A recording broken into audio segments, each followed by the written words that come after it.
고린도전서 15장 29절부터 34절까지 보도록 하겠습니다.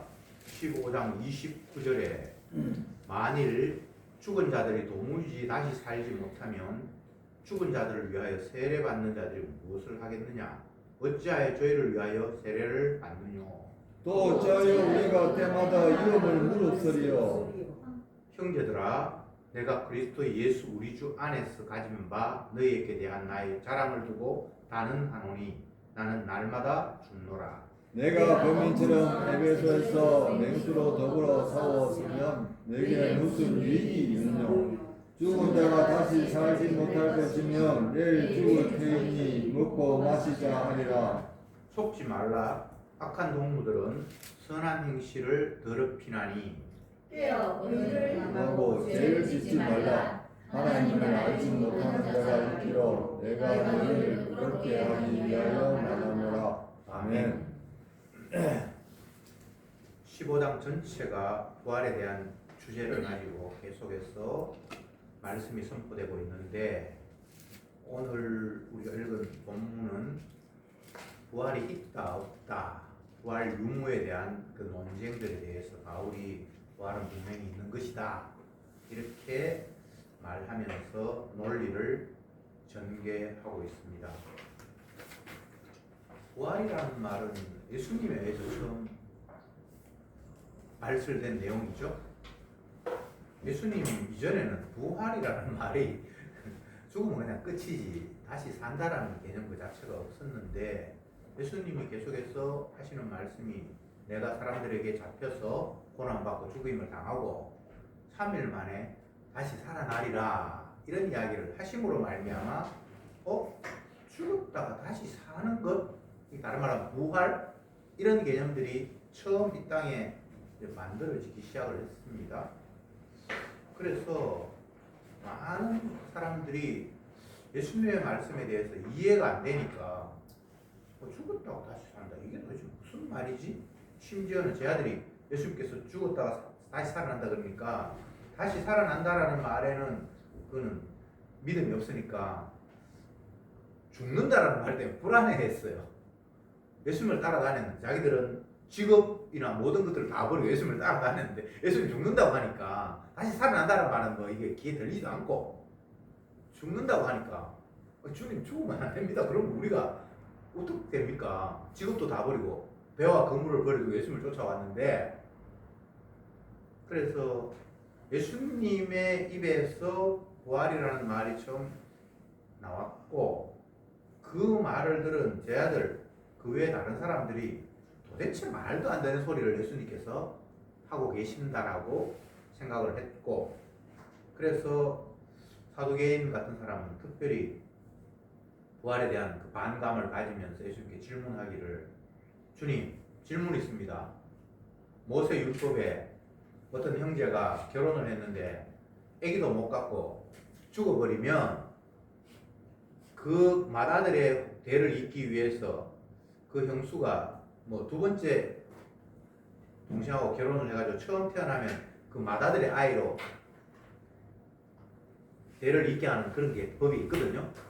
그렇게 했는데 만약에 두 번째도 애 못 갖고 세 번째도 애 못 갖고 7명의 형제가 있는데 다 애 못 갖고 죽어버렸으면, 그러면 나중에 당신 말대로 부활한다 그러면 이 부인은 첫 번째 부인입니까? 두 번째 부인입니까?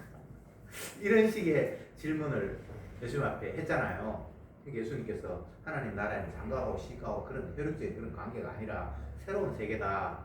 네가 부활의 세계를 전혀 이해하지 못하니까 엉뚱한 그런 질문을 한다. 이제 예수님께서 이렇게 답을 하셨어요. 자, 지금 부활 논쟁이 진행이 되고 있습니다. 부활 유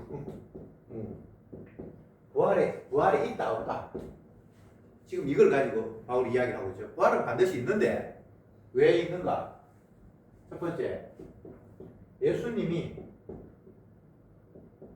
부활을 말씀하셨고, 심지어는 예수님 자기 자신을 가지고 내가 부활이고 생명이다 이렇게 이야기를 했어요. 그때는 예수님이 죽었다가 다시 살아나지도 않았잖아요. 그냥 지금 살아있는 상태에서 사람들이 하신 말씀이 내가 부활이 돼요. 부활이라는 개념 분명히 죽었다가 다시 살아나야 부활이잖아요. 근데 예수님이 자기 자신이 부활이래요. 그러면서 덧붙여서 하신 말씀이 나를 믿는 자는 죽어도 살겠고 살아서 믿는 자는 죽지 아니하리라. 지금 예수님이 하시는 이야기가 이 보통 세상적인 개념, 선학적인 개념을 가지고 있는 우리들에게는 말도 안 되는 이야기를 계속해서 하고 계시잖아요. 사람들은 한 번도 죽었다가 다시 살아난 자를 본 적도 없고, 그래서 부활 개념은 그거는 그냥 상상의 개념일 수는 있을지 모르지만 그냥 영원히 살았으면 좋겠다. 그래서 뭐 부모가 죽었는데 그냥 몸은 죽었지만 그 뭐 영은 살아나겠지. 그냥 우리가 뭐 상상하면서 부활이라는 개념이 있어요. 인간들에게도. 그러나 주님은 그런 개념이 아니에요. 내가 죽었다가 3일 만에 다시 살아나리라 이렇게 얘기를 해버렸잖아요. 그러면서 심지어는 그런 말을 한 것이 아니라 죽지도 않았는데 내가 부활이래요. 내가 앞으로 부활할 것이라는 말도 말이 안 되지만 살아있는 자기가 부활이래요. 이게 지금 말이 되는 소리입니까? 안 되는 소리입니까? 말도 안 되는 소리잖아요. 그러면서 이 부활이 나에게만 적용되는 것이 아니라 나를 믿는 자는 죽어도 다시 살아날 것이고 이미 예수 믿고 죽은 사람이 있을 거 아니에요. 다시 주님께 살릴 것이고 지금 살아있는 상태에서 안 죽어 있는 상태에서 나를 믿는 자는 안 죽는다. 이것도 지금 말이 되는 소리입니까? 인간의 관점에서 육의 관점에서 우리의 경험은 주님의 말씀이 하나도 논리에 안 맞는 이상한 이야기를 지금 계속해서 넣어놓고 있는 거예요. 이 말을 뒤집으면 인간은 하나님의 말씀을 알아들을 수 없다. 이렇게 정리할 수 있습니다. 제 아들도 못 알아들었고요. 그 당시 예수님 말씀을 해도 사람들이 못 알아들었어요. 거듭나지 아니하면 하나님 나라에 갈 수 없다. 거듭난다는 것도 죽었다가 다시 태어나는 거잖아요. 그럴 때 그 똑똑한 관은 사람들에게 뭐 하나님 말씀도 가르치고 했던 그 사람이 도저히 예수님 말씀을 못 알아들으니까 아니 지금 도대체 무슨 이야기 하는 거예요. 나도 공부도 꽤 했고 남들 가르치는 선생인데 도대체 당신의 말은 이게 말이 안 된다. 내가 지금 나이가 몇인데 내가 다시 태어나야 된다고? 그러면 내가 지금 이 나이에 엄마 자궁에 들어가 다시 나야 된단 말이가? 이게 이상한 말이 아니에요. 인간의 논리로는 예수님 말씀을 그런 식으로밖에 이해할 수 없어요. 다시 태어나야 된다고 그러니까 지금 내가 다시 태어나야 영생을 얻는다고 그러니까 분명히 자기들은 하나님의 말씀을 믿고 율법에 순종하면 구원을 얻는다 이렇게 알고 있는데 하나님의 아들이라고 한 사람이 아버지가 나를 보내셔서 아버지 뜻을 내가 전한다고 하시는 분이 하신 말씀이 너희들이 다시 태어나지 않으면 하나님 나라 못 간다. 그러니까 구약의 율법 자기들이 이해하고 있는 것과 하나님의 아들이 아버지의 뜻을 이야기하는 것 지금 뭔가 한참 다르잖아요. 다른 것도 좋은데 어쨌든 예수님 말씀은 말이 안 되는 이야기를 하고 있는 거예요. 다시 태어나야 영생 얻는다. 형 가야 된다고 그러니까 나이 든 사람이 내가 지금 이 나이 돼가지고 엄마 뱃속에 들어가 다시 태어난단 말이 지금 당신 되는 이야기를 하고 있습니까? 라고 따지는 게 이상한 게 아니잖아요.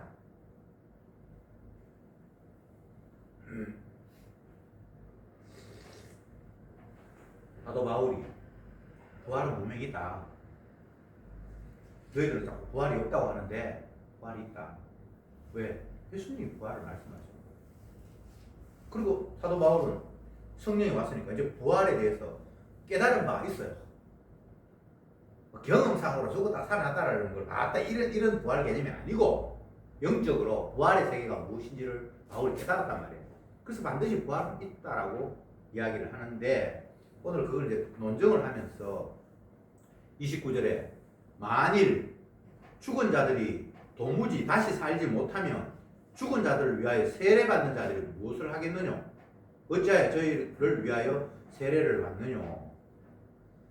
지금 이 29절의 내용은 부활이 있다라는 걸 이야기하면서 그 근거를 드는데 어떤 사람이 부활을 믿으면서 이미 죽은 자를 위해서 세례를 받는데요. 이건 제대로 된 신앙은 아니죠, 그죠? 천주교가 오늘날 이런 짓을 하고 있어요. 죽은 사람을 위해서 뭔가 산 사람이 뭔가를 하면 하늘나라에서 뭔가 이루어지겠다라고. 근데 바울은 이게 옳은 신앙이라는 이야기가 아니고 이런 엉터리 없는 사람도 부활 믿는데 너희들은 왜 부활 못 믿냐 이 이야기예요. 바울이 예루살렘 교회에 붙들려 가서 재판 받을 때도 이런 이야기를 해요. 사도행전 23장에 보면 그 자기를 고발하는 무리 가운데 사두개인과 바리새인이 있는데 사두개인은 부활을 안 믿는데 바리새인들은 부활을 또 믿는다고 해요. 물론 그 제대로 된 부활은 아니죠, 그죠?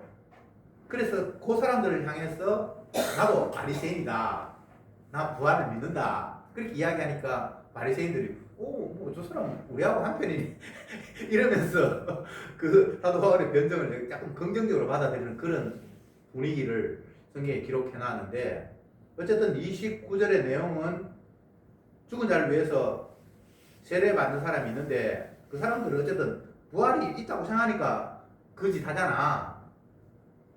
이건 그들의 신앙의 옳다 이야기는 아니고, 어쨌든 부활은 있다라는 걸 이야기하면서 너희들 가운데도 엉터리 없는 신앙이지만 부활을 믿고 있는 사람이 있지 이렇게 이야기하면서 말을 시작합니다.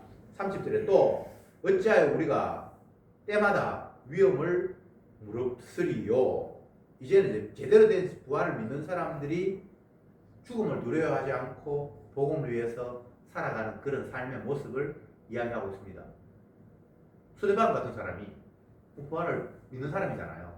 그러니까 죽음을 두려워하지 않고 돌 날아와도 그것 때문에 굴하지 않고 그렇게 나왔듯이 어째 부활을 믿지 않았다면 어떻게 죽음 위험을 무릅쓰겠느냐. 29절은 안 믿는 사람들의 부활 개념을 가지고 부활이 있다고 그러고 30절은 신앙인의 부활 개념을 가지고 부활은 있다고 그러고 어쨌든 부활은 있다라는 걸 지금 변정을 하니까 바울은 그렇게 이야기를 하면서 31절 형제들아 내가 그리스도 예수 우리 주 안에서 가진 바 너희에게 대한 나의 자랑을 두고 단언하노니 나는 날마다 죽노라. 지금 안 믿는 사람의 부활 개념, 믿는 사람이 부활을 가지고 죽음을 두려워하지 않는 신앙, 남들 이야기했다가 이제 바울이 자기 자신을 이야기합니다. 나는 날마다 죽는데요. 부활을 믿기 때문에 죽음이 두렵지 않대요. 이 날마다 죽는다라는 이 개념도 사실은 예수님이 부활을 이야기하고 내가 부활 살아있으면서 내가 부활이라고 한 이야기하고 거의 진배 없이 황당한 소리예요. 날마다 죽는데 그게 무슨 말입니까? 지금 자해를 한다는 말입니까? 그러니까 이 세상은 전혀 복음의 세계를 이해하지 못하고 하나님의 말씀을 이해하지 못하기 때문에 자기의 옳음, 내가 맞다라는 걸 확정하기 위해서 엉터리 없는 소리, 복음에 대해서 핍박하고 억압하고 예수님을 잡아 죽이듯이 복음 전하는 사람들을 잡아 죽이는 그런 세상이에요. 그래서 이 세상에 자기가 뛰어들었으니까 날마다 자기는 세상으로부터 죽임 당하는 그런 삶을 반복한다는 거예요. 성도는 이런 모습이에요. 세상은 복음의 논리를 가지고 펼쳐지는 세상이 아니잖아요. 과학, 철학, 존재에 대해서 의미를 부여하면서 이 존재를 계속되는 정도가 아니라 더 풍성하고 더 행복하기를 원하는 것이 이 세상이잖아요. 근데 주님은 너희들이 구원 얻기 위해서는 죽어야 된다. 이런 이야기가 얼마나 거슬리는 이야기입니까? 그래서 이 세상 가운데에서 복음을 전하는 사도 바울은 나는 날마다 죽는데요. 이게 부활이 있다는 증거라. 나는 부활을 믿기 때문에 죽는 거 안 두렵고 이미 내 생명이 주님 앞에 감춰져 있기 때문에 살아서 믿는 자는 영원히 죽지 않는다 그랬으니까 더 이상 자기에게는 이제 죽음이 의미가 없어요. 이게 사람들에게 죽임 당하는 이건 의미가 없어요. 이미 저 안에서 주님 앞에 생명으로 간직되어 있는 모습이니까. 이 부활이라는 게 단순하게 죽었다 살아났다 이런 개념하고 지금 다르죠, 그죠? 이건 뭐 말로 아무리 설명을 하려고 해봐야 부분적이고 파편적인 설명밖에 안 돼요. 분명히 부활은 죽었다가 다시 살아나는 게 부활이 맞는데 그 개념을 가지고 부활 전체를 다 커버하기에는 너무나 지역적인 표현이에요. 그러니까 예수님이 죽었다가 살아나기 전에 내가 부활하고 했으니까 그럼 예수님이 죽었다가 다시 사는 게 아닌가 그렇게 했어요. 그것도 부활이지만 죽기 전에 내가 부활이 없으니까 이 개념 그렇게 파편적으로 죽었다가 살아나는 그 개념만 가지고 이야기하는 개념이 아니라는 거잖아, 그죠? 네. 그래서 사도 바울은 주님의 믿음의 세계가 오면 이것은 이미 부활 세계에 들어온 것이고 부활이 없다고 결코 말할 수 없을 텐데 너희들은 주님의 세계를 알지 못하니까 너희들 논리로 죽었다가 다시 살아나는 게 있을 수 없다고 지금 이야기하고 있다. 이렇게 이야기하면서 너희들이 이해하지 못하는 이야기, 나는 날마다 죽는다. 이미 나는 부활 세계에 들어왔기 때문에 죽는 거 두렵지 않고 나는 날마다 죽음을 향해서 달려간다. 이런 또 말도 안 되는 이야기, 이들의 입장에서 봐서는 전혀 이해할 수 없는 이야기를 계속해서 펼쳐놓고 있는 겁니다. 32절에 내가 범인처럼 평범한 사람처럼 에베소에서 맹수로 더불어 싸웠으면 내게 무슨 유익이 있느냐. 바울은 복음 전도 여행을 다니면서 에베소 교회에서 오랫동안 머물러 있다고 성경에 이야기했는데 그래서 복음 전하다가 엄청난 핍박을 받고 뭐 죽임을 당하다가 다시 살아나고 이런 일을 겪었잖아요. 근데 바울이 그냥 보통 사람처럼 복음을 가지고 싸우지 않고 그냥 뭐 맹수하고 자기가 싸웠다라면 그 헛짓이지. 내가 내 살려고 내보다 더 강한 어떤 세력과 더불어 싸워서 내가 앉아야지 이 세상 사람들의 모습이잖아요. 그래서 맹수와 싸웠다고 그러는데 범인들은 맹수와 싸운다고 그러는데 이것은 그냥 세상에서 지가 살기 위해서 자기 강한 자를 이기고 발버둥 치는 그냥 세상의 보통 삶의 모습이다. 맹수와 싸우는 거예요. 근데 바울은 그런 싸움이 아니잖아요. 지 살아남으려고 자기 공격하고 오는 사람을 끊는 그런 싸움이 아니잖아요. 그러면서 죽은 자가 다시 살지 못할 것이면 내일 죽을 터이니 먹고 마시자 하리라. 이거는 세상적인 논리로 만약에 너희들 부활 없다 치자. 그럼 오늘 힘들다. 아이 그러면 확 죽어보지 뭐. 너희들 죽어야지. 라고 그렇게 사냐. 이런 세상적인 어리석은 논리를 가지고 공격을 합니다. 뭐 자살 뭐 찬송하는 그런 모습까지 들리는데 이런 논리를 따져도 저런 논리를 따져도 너희들 입장에서 생각해도 신앙의 논리를 생각해도 부활은 분명히 있는 거야.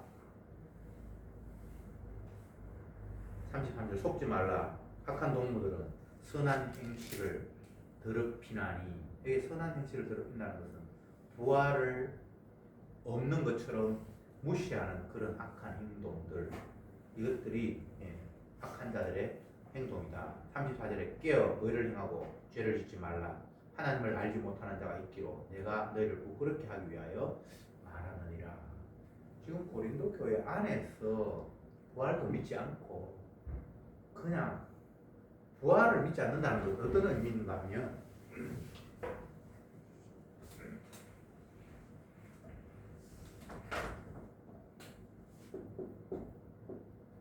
부활 없다 이렇게 살아가는 사람들의 모습은 어떤 모습인가 하면 살아있음, 생의 흥용, 이게 다예요. 부활이 없으면 이 땅이 전부예요. 부활이 없으면 이 땅이 전부라고. 그럼 이 땅이 전부면 어떻게 됩니까? 이 내 살아있는 나를 더욱더 풍요롭고 안정되고 더 업 시키면서 잘 사는 것 말고는 다른 논리가 거기에는 형성될 수 없어요. 부활이 있는 사람은 이 땅의 삶이 그림자와 아무것도 아니에요. 그 세계가 전부예요. 그래서 이 땅에는 뭐 나그네로 행인처럼 그냥 살아가는 거예요. 강조점이 내일에 있는 거예요. 이 땅이 이거는 뭐 잠깐 있다가 사라져 버릴 거기 때문에 여기서 잘 산다 못 산다가 의미가 없어요. 이미 예수 그리스도 안에서 생명이 저쪽으로 옮겨져 있는 상태고 그곳에는 주님의 보좌와 더불어 찬양하는 그런 영화로운 삶이 이미 확정되어 있기 때문에 이 땅의 삶은 그런 세계가 있다는 걸 그냥 보여주고 증거하는 삶이지 이 땅에서 내가 영화를 누리는 그런 삶이 아니에요. 지금 이 구분을 여러분이 이해하셔야 됩니다. 부활이 있다 없다라는 것에서 무엇이 중요한가 하면 부활 없는 사람은 이 땅이 전부라니까. 이 생이 전부예요. 그래서 내가 여기서 가치 있고 보람 있고 의미 있게 살아야 된다는 게 전부라고. 부활이 없으면 그러나 부활이 있으면 이 땅의 삶이 그렇게 중요하지 않아요. 그냥 그 나라가 있다는 걸 증거하기 위해서 살아가는 생애일 뿐이에요. 그러니까 바울은 고생하고 힘들게 살아도 그걸 힘들다고 하지 않아요. 이미 자기는 부활 안에 들어왔고 주님 보좌 앞에 안심받은 그런 넉넉한 삶을 살아가고 있는 거예요. 그래서 이 땅에서 빈곤하다, 뭐 고난받는다, 그게 의미가 별로 없어요. 뭐 이 땅에서 복음을 위해서 나를 하나님께서 고난받게 하시기도 하고 또 영광받게 하기도 하고 홍보에 처하기도 하고 빈곤에 처하기도 하고 울게도 하고 뭐 배부를 게 먹기도 하고 굶주리기도 하고 그냥 복음 전하는 과정 속에서 이런 일도 있고 저런 일도 그냥 있는 거예요. 큰 의미가 없어요. 그러나 부활이 없는 사람은 풍부함과 궁핍함이 너무나 큰 차이가 있는 거잖아요. 부활이 없는 사람은 병듦과 건강함이 너무나 큰 차이가 있는 거잖아요. 가난과 부가 너무나 큰 차이가 있는 거잖아요. 근데 부활의 세계 안에서는 이 땅에서의 부와 가난이 별 크게 그 차이가 없어요. 그냥 필요에 따라 잠깐 하나님께서 이렇게 저렇게 하신 것 뿐이에요. 왜 바울이 부활을 이렇게 강조하는가 하면 너희들 신앙 없다라는 걸 이야기하기 위한 거예요. 너희들은 이 땅이 너무 중요하잖아. 부활이 없으니까. 그러니까 그것은 하나님의 말씀이 아니야. 이 땅은 잠시 있다가 사라져버릴 그림자와 같고 나그네 인생인 거야. 뭐 아무리 이야기해도 믿음이 선물로 오지 않는 상태에서는 이 말씀이 계속 튕겨날 수밖에 없겠죠. 수용이 될 수 없겠죠. 하나님의 말씀 한마디 한마디가 믿음 안에 들어오지 않은 유교 관점에서는 너무나 이게 엄청난 이야기예요. 나를 믿는 자는 죽어도 살겠고 살아서 믿는 자는 영원히 죽지 아니하리라. 여러분이 지금 살아서 예수 믿는데 영원히 죽지 아니하리라. 근데 자꾸 늙어가잖아요. 이게 얼마나 어려운 이야기입니까? 근데 성도는 무슨 말인지 알아들어요. 이걸 성경에 방언이라고 그러는데 원래는 못 알아듣는 건데 방언이 주님께서 알게 하시니까 방언 통역의 은혜를 주시니까 무슨 말인지 이게 내가 표현은 정확하게 못하고 뭐 어설픈 표현을 하고 할지 모르지만 그냥 이해가 되는 거예요. 아멘이 되는 거예요. 아멘이 되는 거예요. 그 주님 앞에 끌려가는 거예요. 여러분 생명이 안 아까운 사람이 있겠습니까? 굶주림이 행복한 사람이 있겠습니까? 아니죠. 사도 바울 같은 사람도 복음을 알지만 배고프고 두드림 맞고 옥에 갇히면 고통스러워요. 그 사람이 뭐 안 받는다는 이야기가 아니에요. 그럼에도 불구하고 그것이 두려워서 해야 할 복음을 감추거나 부활이 분명히 있는데 없다고 할 수는 없는 거예요. 왜? 그게 너무나 확실하게 자기에게는 아멘으로 받아들여졌으니까. 그래서 죽는 자리에 날마다 나간다는 거예요. 내가 이 이야기 하면 분명히 사람들이 핍박할 거 내가 아는데 그렇지만 나는 이 이야기를 안 할 수가 없다는 거예요. 에레미야가 그 이야기를 하잖아요. 열심히 복음 전해봤는데 백성들의 반응이 전혀 뭐 받아들일 기색도 없고 나를 핍박만 하고 입을 다물게 하고 하니까 화가 나가지고 에이씨 지옥이나 가라. 내 안전할래. 이렇게 했는데 심령이 불붙는 것 같아서 견딜 수 없어서 또 한대요. 이 끌려가는 인생이잖아요. 내가 내 주인이 아니잖아. 이미 주님 붙들어 세운 자 사도 바울 같은 사람 너는 이방인에게 나의 복음을 전하리라고 하면서 그는 불렀기 때문에 이 막 돌아다니면서 이 고린도 교회도 이방 지역이고 이 이야기를 안 할 수가 없는 거예요. 내 유익을 쫓아 살아가는 사람, 주님 앞에 붙들리지 않는 사람들은 어려움이 있고 힘겨움이 있으면 그 하는 일을 포기합니다. 계속 뭐 할 수가 없으니까. 근데 주님 앞에 붙들린 사람들은 지가 포기하고 말고 할 수가 없는 거예요. 이 자체가 이미 부활의 생명을 가진 거예요. 근데 있는데 자꾸 없다 그러니까 답답해 미치는 거예요. 분명히 나는 부활의 세계에 들어와가지고 지금 살아가고 있고 이 세상에서 날마다 죽는 모습을 보이고 있는데 저 사람도 부활이 없다 그러니까 답답해가 미치는 거예요. 있어 내봐. 부활이 없으면 내가 이런 식으로 살겠니? 너희들이 나를 날마다 죽이려 하는데 계속해서 너희들과 부닥치면서 이 삶을 살 수 있겠니? 이렇게 바울이 이야기를 하고 있는 겁니다. 여러분 부활이 아무리 말로 설명해도 설명은 안 되는데 주님께서 이미 부활을 말씀을 하셨고 본인 스스로가 죽음에서 살아나셨어요. 그러면 이제 더 이상 증명할 게 없어요. 그분이 부활의 첫 열매라고 했잖아요, 바울이. 그러면 첫 열매라는 것은 두 번째, 세 번째 그런 열매가 있다라는 걸 깔고 첫 번째라는 이야기를 했잖아요. 그러니까 바울 입장에서는 아무리 부활을 부정하려고 해도 할 수가 없는 거예요. 첫 열매이신 그분이 죽었다가 살아나셨는데 뭐 무덤을 물리치고 살아나셨는데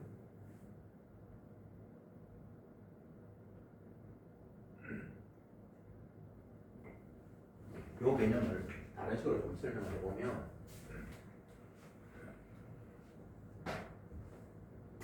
진짜 생명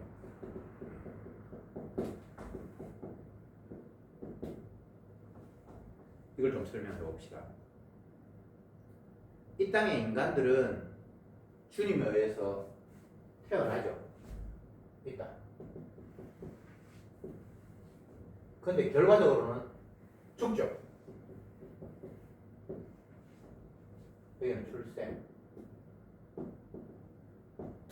사망.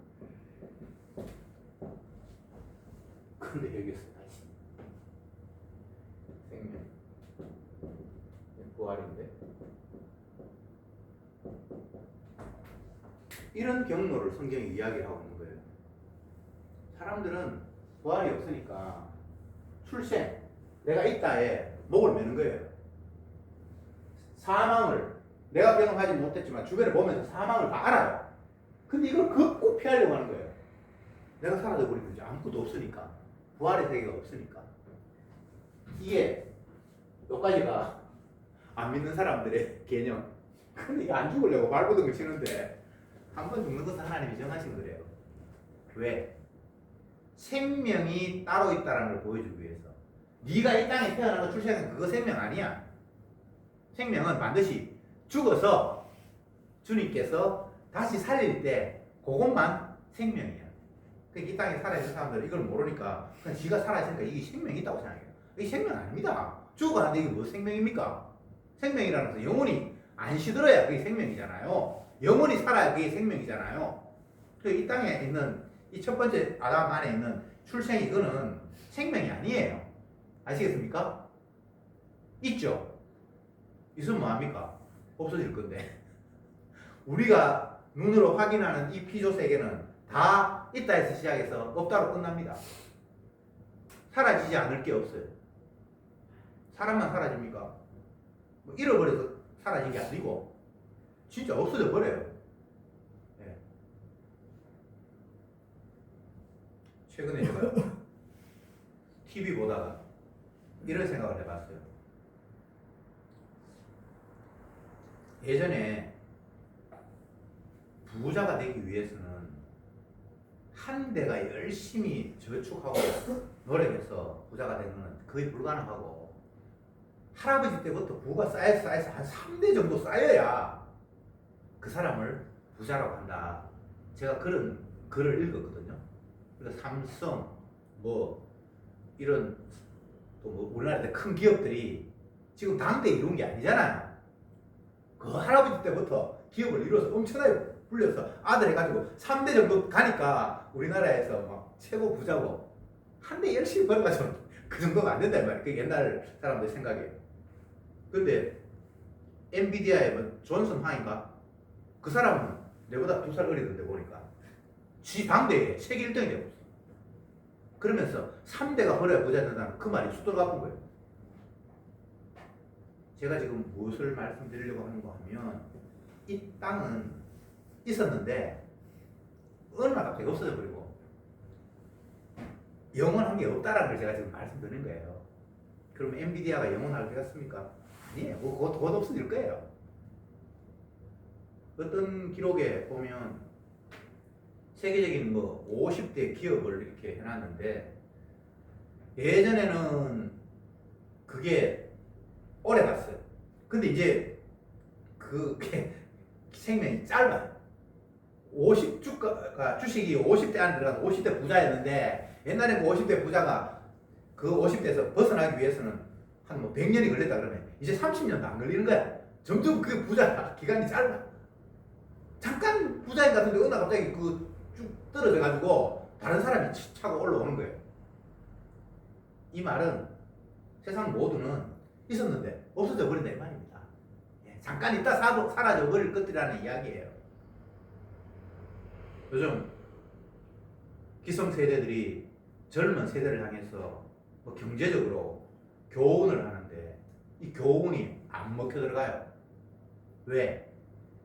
옛날에는 열심히 일하고 쓰고 싶은 거 아끼고 저축하고 그렇게 해서 나중에 네가 돈 못 벌 때 되면 네가 아끼는 거 가지고 살아야지.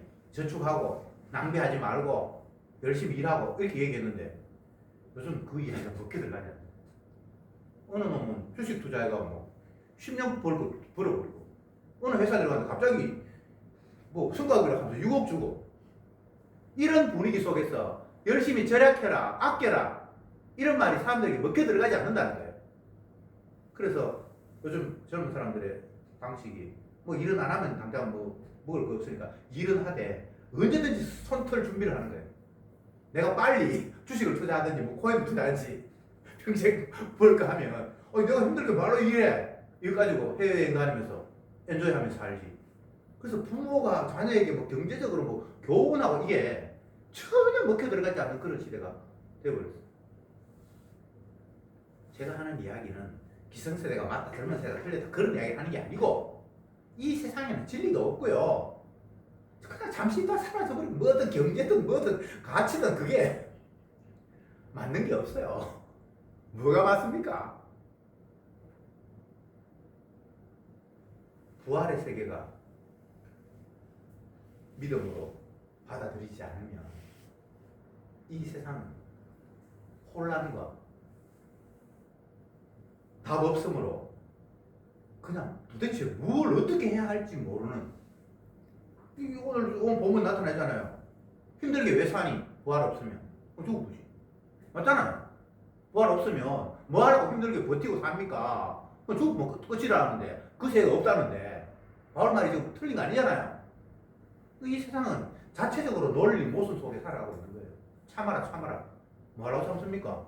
힘든데 끝내보지. 근데 또 끝을 안 내거든요. 불안해.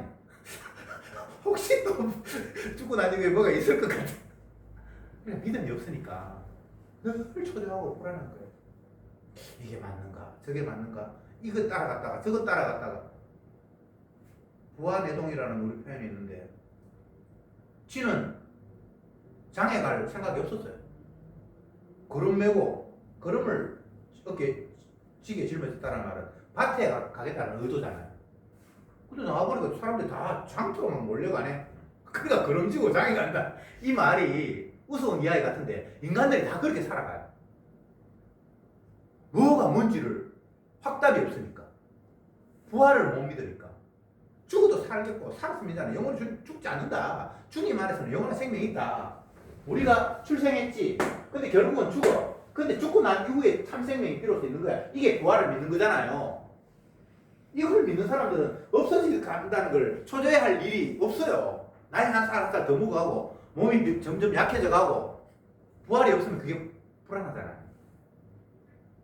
그러니까 과학을 믿고 치매도 치료한다 그러던데 암도 치료한다 그러던데 우리 사람 가운데 있는 이 기관들 폐, 뭐 심장 뭐 이런 것들을 새 걸로 갈아 끼우면 다시 젊어진다 그러는데 그런데 자꾸 희망을 갖는 거예요.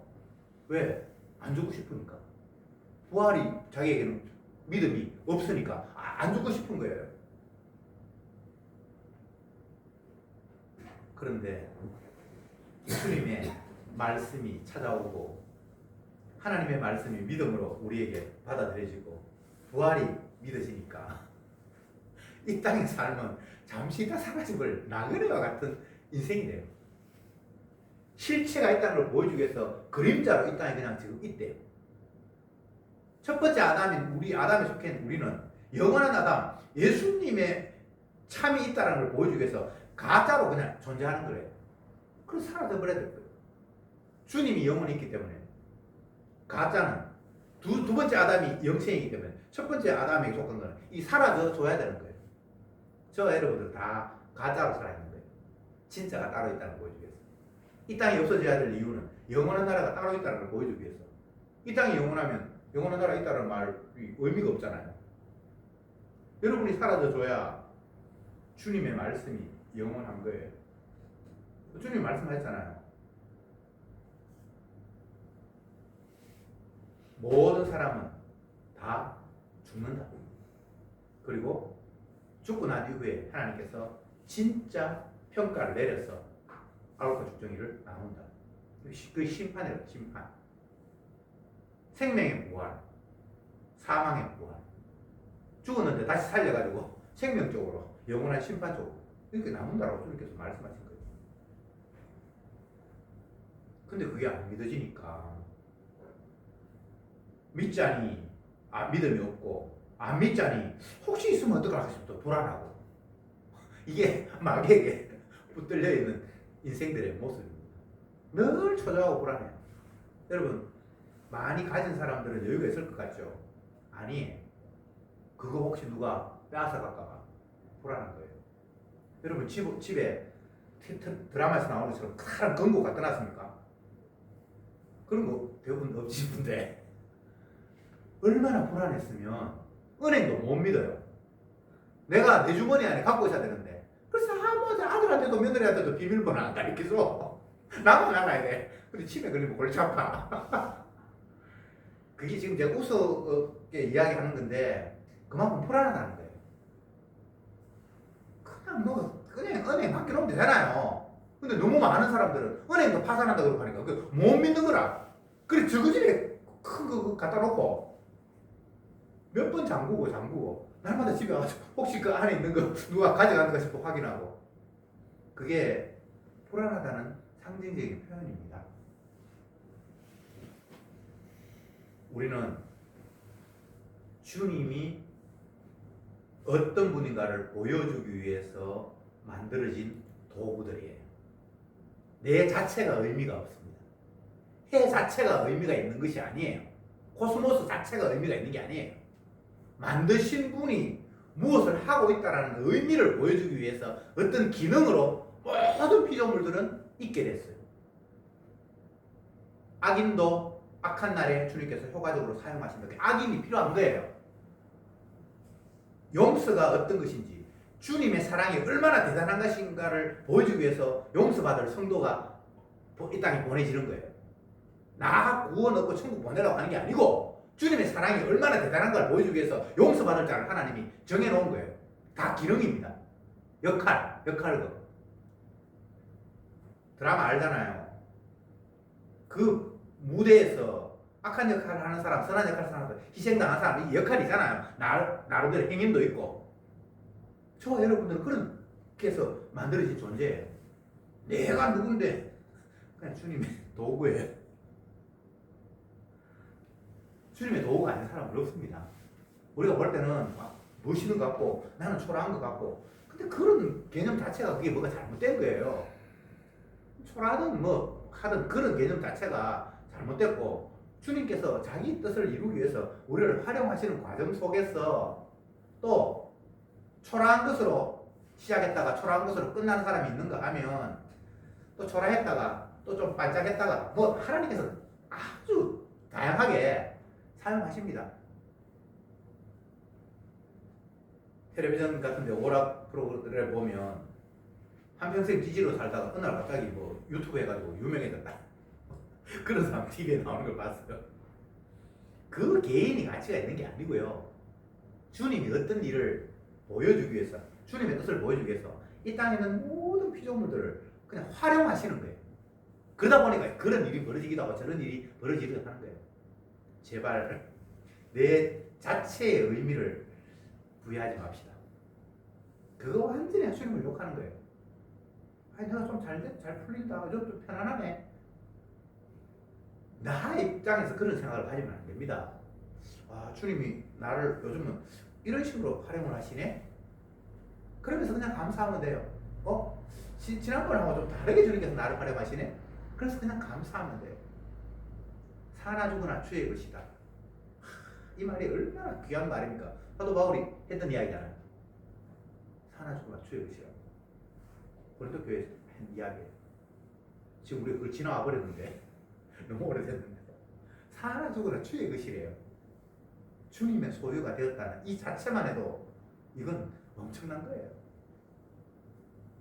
그런데 부활을 알려주시고 내가 부활이다. 나는 부활의 첫 열매다. 그리고 너희들은 두 번째, 세 번째 열매다라고 성도에게 이를 주셨잖아요. 그러면 됐지. 뭐가 또 필요합니까?